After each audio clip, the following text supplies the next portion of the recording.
Hello എല്ലാ കൂട്ടുകാർക്കും ലിൻസീസ് ലിങ്കിലേക്ക് സ്വാഗതം.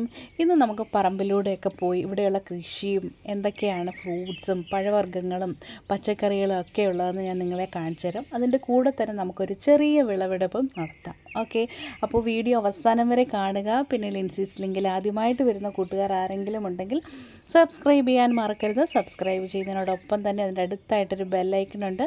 അതിൽ ഓൾ എന്ന ഓപ്ഷൻ പ്രസ് ചെയ്താൽ ഞാൻ അപ്ഡേറ്റ് ചെയ്യുന്ന വീഡിയോസിൻ്റെ ഒക്കെ നോട്ടിഫിക്കേഷൻ നിങ്ങൾക്ക് കിട്ടുന്നതായിരിക്കും. എൻ്റെ വീഡിയോ കാണുന്ന കുറേ സബ്സ്ക്രൈബേഴ്സ് ഉണ്ട്. അവർക്കെല്ലാവർക്കും ഞാൻ ആദ്യം തന്നെ ഒരു വലിയ നന്ദി അറിയിക്കുകയാണ്. പിന്നെ ഈ വീഡിയോ അവസാനം വരെ കാണാൻ മറക്കല്ല്. വീഡിയോ ഇഷ്ടപ്പെടുകയാണെങ്കിൽ നിങ്ങളുടെ ഫ്രണ്ട്സിനൊക്കെ ഷെയർ ചെയ്ത് കൊടുക്കുക. പിന്നെ ലൈക്ക് ചെയ്യാനും കമൻറ്റ് ചെയ്യാനും മറക്കരുത്. ഓക്കെ, നിങ്ങളുടെ കമൻറ്റ്സ് കാണുമ്പം നമുക്ക് പ്രത്യേക ഒരു ഇൻസ്പിറേഷനും ഒരു ഹാപ്പിനെസ്സും ഒക്കെയാണ്. അതുകൊണ്ടാണ് ഞാൻ പറയുന്നത് നിങ്ങൾ കമൻറ്റ് ചെയ്യാൻ മറക്കരുതെന്ന്. ഇത് കോവയ്ക്കയാണ്. കോവയ്ക്ക പല തരത്തിലുള്ളതുണ്ട് കേട്ടോ. ഇവിടെയുള്ളത് ഇങ്ങനത്തെ ഒരു വെറൈറ്റിയാണ്. ചിലത് നല്ല നീളമുള്ള കോവയ്ക്കയും ചിലത് ഇതുപോലെ ഉരുണ്ട് ഈ ഷേപ്പിലുള്ള കോവയ്ക്കാണ്. ഈ കോവലിൻ്റെ പരിചരണം വളരെ ഈസിയാണ് കേട്ടോ. കുറച്ച് കെയർ കൊടുത്തു കഴിഞ്ഞാൽ നമുക്ക് നിറയെ കോവയ്ക്ക പറിച്ചെടുക്കാൻ പറ്റും. ഒരുപാട് കെയറും വേണ്ട, വളരെ ഈസി ആയിട്ട് വളർത്തിയെടുക്കാൻ പറ്റുന്ന ഒരു പച്ചക്കറിയാണ് കേട്ടോ. അതായത് ഏതൊരു ബിഗിനേഴ്സിന് അല്ലെങ്കിൽ ഒരു തുടക്കക്കാരനും ചെയ്തെടുക്കാൻ പറ്റുന്ന കൃഷി രീതികളിൽ ഒന്നാണ് നമ്മുടെ കോവലിനുള്ളത്. അപ്പോൾ ഈ കോവൽ നിങ്ങൾ നട്ടുപിടിപ്പിക്കാൻ വേണ്ടി ചെറിയ അതിൻ്റെ ഒരു തണ്ട് അഥവാ അതിൻ്റെ ഒരു കമ്പ് ഒപ്പിച്ചാൽ മതി. അത് നട്ടുവച്ചാൽ മതി, നമുക്ക് കോവയ്ക്ക പിടിപ്പിച്ച് എടുക്കാൻ പറ്റും. പിന്നെ ഇതൊരു ചെറിയൊരു മാവാണ്, അതായത് ഇത് മൂവാണ്ടൻ മാവാണെന്ന് തോന്നുന്നു. ഇതും നല്ല കായ്ച്ചു വരുന്നുണ്ട്.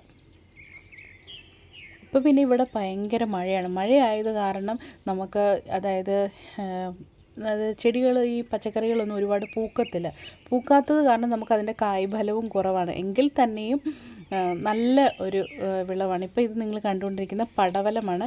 പടവലത്തിന് നമ്മൾ ഇതേപോലത്തെ കവറ് കെട്ടിക്കൊടുക്കും. നിങ്ങൾ ശ്രദ്ധിക്കുക, ഇത് ഈ കവർ നമുക്ക് വാങ്ങാൻ കിട്ടും. അന്നേരം ഈ കവറ് നമ്മൾ പടവലം കിളിക്കുന്ന ഉടനെ തന്നെ ഇട്ട് കൊടുക്കുകയാണെങ്കിൽ അതായത് ഈച്ചയൊക്കെ വന്ന് കുത്താതെ നമുക്ക് പടവലം നമുക്ക് കിട്ടും. ഇപ്പോൾ ഇത് കണ്ടോ, ഇതാണ് നമ്മുടെ ചുവന്ന പയറെന്ന് പറയും. ചുവന്ന പയർ ഒരുപാട് ഔഷധ ഗുണം, അതായത് ഒരുപാട് വിറ്റാമിൻസും നല്ല പോഷകഗുണമുള്ള ഒരു പ്രോട്ടീൻസിൻ്റെയൊക്കെ ഒരുപാട് പ്രോട്ടീൻസൊക്കെ അടങ്ങിയിരിക്കുന്നതാണ് ഈ പയർ. ഇത് നമുക്ക് തോരൻ വെക്കാം, മെഴുക്കുവരട്ടി വെക്കാം. പക്ഷേ ഇതിൻ്റെ ഒരു പ്രത്യേകത, നമ്മൾ തോരൻ വെക്കുമ്പോഴും അതൊരു ചുവന്ന കളറിലിരിക്കും. അതായത് നമ്മൾ ചുവന്ന ചീരയൊക്കെ തോരൻ വെക്കുമല്ലോ, അതേ ഒരു കളറാണ് ഈ പയറിന്. ഇതിൻ്റെ പേരും കാര്യങ്ങളും നിങ്ങൾക്ക് ആർക്കെങ്കിലും അറിയാമെങ്കിൽ താഴെ കമൻറ്റ് ചെയ്യുക. നല്ല ഇനം പയറാണിത്, കാരണം ഒരുപാട് നല്ലതുപോലെ അത് കായ്ക്കുന്നുണ്ടായിരുന്നു.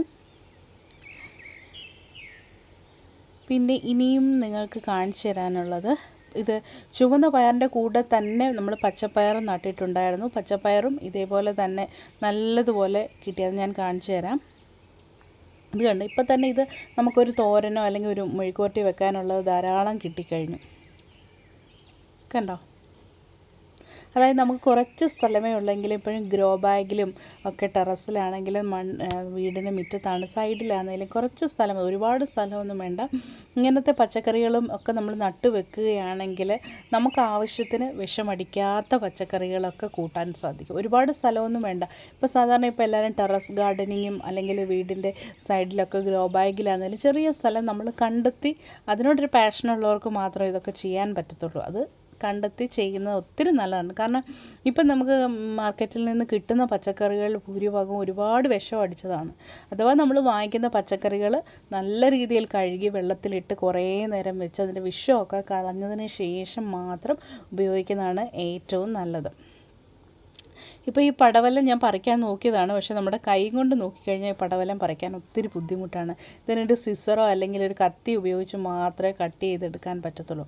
പിന്നെ ഒരു നെഗറ്റീവ് എന്ന് പറഞ്ഞു കഴിഞ്ഞാൽ ഈ പടവലമൊക്കെ പെട്ടെന്ന് പുഴു പിടിക്കാനുള്ളൊരു സാധ്യതയാണ്. അത് മഴക്കാലങ്ങളിലാണ് പുഴു പിടിക്കുന്നത്. അപ്പോൾ അതിന് മുമ്പ് തന്നെ നമ്മൾ പറിച്ചെടുക്കുന്നതാണ് ഏറ്റവും നല്ലത്. പിന്നെ ഞാൻ കോവയ്ക്ക കാണിച്ചു തരാമേ.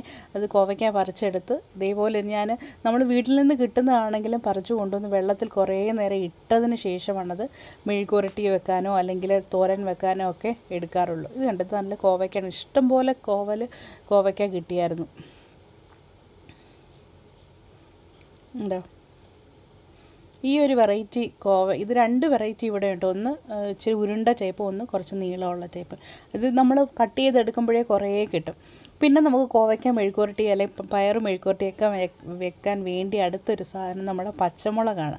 പച്ചമുളക് വളരെ ഈസി ആയിട്ട് നമുക്ക് പിടിപ്പിക്കാൻ പറ്റും. ചെറിയൊരു ചെടിച്ചട്ടി ആയാലും മതി. അതിൽ കുറച്ച് മുളകിൻ്റെ വിത്തിട്ട് കൊടുത്തു കഴിഞ്ഞാൽ നമുക്ക് പച്ചമുളക് പിടിപ്പിച്ചെടുക്കാൻ പറ്റും. ഇത് കണ്ടോ, ഒരുപാട് കായ്കൾ, ഒത്തിരി പച്ചമുളക് ഇതിൻ്റെ അകത്ത് പിടിച്ചായിരുന്നു. കുറേയൊക്കെ എന്നും പറിക്കാൻ കിട്ടും. അതുപോലെ പച്ചമുളക് ഇതിൻ്റെ അകത്തുണ്ട്. നമ്മൾ ഈ ഉണക്കമുളക് വാങ്ങുന്നതിൻ്റെ വിത്തിട്ടാലും മതി, നമുക്ക് പച്ചമുളക് പിടിപ്പിച്ചെടുക്കാം. പച്ചമുളക് തൈ കിളിപ്പിക്കാൻ അറിയാത്തവരുണ്ടെങ്കിൽ താഴെ കമൻറ്റ് ചെയ്യുക. ഞാൻ നല്ല ഡീറ്റെയിൽ ആയിട്ട് കാണിച്ചു തരാം ഇതെങ്ങനെയാണ് പച്ചമുളക് നട്ടു പിടിപ്പിക്കുന്നതെന്നും പിന്നെ അതിൻ്റെ വളപ്രയോഗങ്ങളും ഒക്കെ ഞാൻ കാണിച്ചു തരാം. അറിയാത്ത കൂട്ടുകാർ ആരെങ്കിലും ഈ വീഡിയോ കാണുന്നുണ്ടെങ്കിൽ അവർ താഴെ കമൻറ്റ് ചെയ്താൽ മതി. ഞാൻ നല്ല ഡീറ്റെയിൽ ആയിട്ട് കാണിച്ചു തരാം പച്ചമുളക് പിടിപ്പിച്ചെടുക്കുന്നത്. പിന്നെ കറിവേപ്പിൻ്റെ കാര്യം പ്രത്യേകിച്ച് പറയേണ്ട കാര്യമില്ലല്ലോ. വളരെ ഈസി ആയിട്ട് നമുക്ക് കറിവേപ്പ് നട്ട് പിടിപ്പിക്കാൻ പറ്റും. ഇത് വലിയ കറിവേപ്പ് നല്ല മരമായിട്ട് വളർന്നു നിൽക്കുന്നതാണ്. ഇതിൻ്റെയും വളപ്രയോഗങ്ങളും ഇത് നമ്മൾ കമ്പ് കുത്തി നമുക്ക് കിളിപ്പിച്ചെടുക്കാൻ പറ്റും. അതുപോലെ തന്നെ ഇതിൻ്റെ സീഡുണ്ട്, കുരുവുണ്ട്. ആ കുരു പാകിയും നമുക്ക് കറിവേപ്പ് കിളിപ്പിച്ചെടുക്കാൻ പറ്റും. പിന്നെ ഇതിൻ്റെ വേരിൽ നിന്ന് തന്നെ പൊട്ടി ആ ഭാഗം മുഴുവൻ നമുക്ക് കറിവേപ്പിൻ്റെ തൈകൾ ഇങ്ങനെ കിളിച്ച് വരും. ഇത് കണ്ടോ, നിലത്ത് നിങ്ങൾ നോക്കിയാൽ മനസ്സിലാകും ഇതൊക്കെ കറിവേപ്പിൻ്റെ തൈകൾ അതിൻ്റെ വേരിൽ നിന്നും അല്ലെങ്കിൽ കുരു വീണും ഒക്കെ കിളിച്ച് വന്നതാണ്. ഇതൊരു സൂപ്പർ ഫ്രൂട്ടാണ് കേട്ടോ. എനിക്ക് ഒത്തിരി ഇഷ്ടമുള്ളത് നമ്മുടെ മൾബറി എന്ന് പറയും. ഇത് നിറയെ കായ്ച്ച് നല്ല പോലെ പഴുത്ത് നിൽക്കുന്ന മൾബറിയാണിത്. ഇത് നമുക്ക് കമ്പ് മുറിച്ച് വെച്ച് കഴിഞ്ഞാൽ ഈസി ആയിട്ട് മൾബറി പിടിപ്പിച്ചെടുക്കാൻ പറ്റും. നിങ്ങളുടെ കൂട്ടുകാരുടെയോ ആരുടെയെങ്കിലും വീട്ടിൽ ഇതിൻ്റെ കമ്പുണ്ടെങ്കിൽ ഇതിൻ്റെ കമ്പ് ചെറിയൊരു പീസ് മുറിച്ച് വെച്ച് കഴിഞ്ഞാൽ വളരെ ഈസി ആയിട്ട് പിടിപ്പിച്ചെടുക്കാൻ പറ്റും. ഇപ്പം ബ്രസീലിയൻ മൾബറി അങ്ങനെ ഒരുപാട് വെറൈറ്റി മൾബറീസ് ഉണ്ട്. ബ്രസീലിയൻ മൾബറി എന്നൊക്കെ പറഞ്ഞാൽ നല്ല നീളമുള്ള ടൈപ്പിലുള്ള മൾബറി ഫ്രൂട്ട് അതിൻ്റെ അകത്തുണ്ടാകും. ഇത് കണ്ടോ, ഒത്തിരി ഉണ്ടായിട്ടുണ്ട്. ഇനി അടുത്തതൊരു ദുര്യനാണ്. ഇതാദ്യമായിട്ട് കിളിച്ച ദുര്യനായതുകൊണ്ട് ഇതിൻ്റെ ചുവടുഭാഗം കുറച്ചൊന്ന് കേടായിപ്പോയായിരുന്നു. എങ്കിലും ഞാനതൊന്ന് കട്ട് ചെയ്ത് നിങ്ങളെ കാണിക്കാം. അതിൻ്റെ പരുവും ഒന്നും എനിക്കറിയത്തില്ല. ഫ്രണ്ട് ഭാഗം കുറച്ചൊന്ന് അളിഞ്ഞു പോയായിരുന്നു. ഇതിൻ്റെ കണ്ടാൽ മനസ്സിലാകും. ചൂട് കൂടിപ്പോയത് കൊണ്ടാണോ എന്നും എനിക്കും അറിയത്തില്ല. കുറച്ചൊന്ന് നമ്മൾ പറിച്ച് വെച്ച് കഴിഞ്ഞ് ഇങ്ങനെ ആയതാണ്. കുറച്ചിങ്ങനെ ആയിപ്പോയി.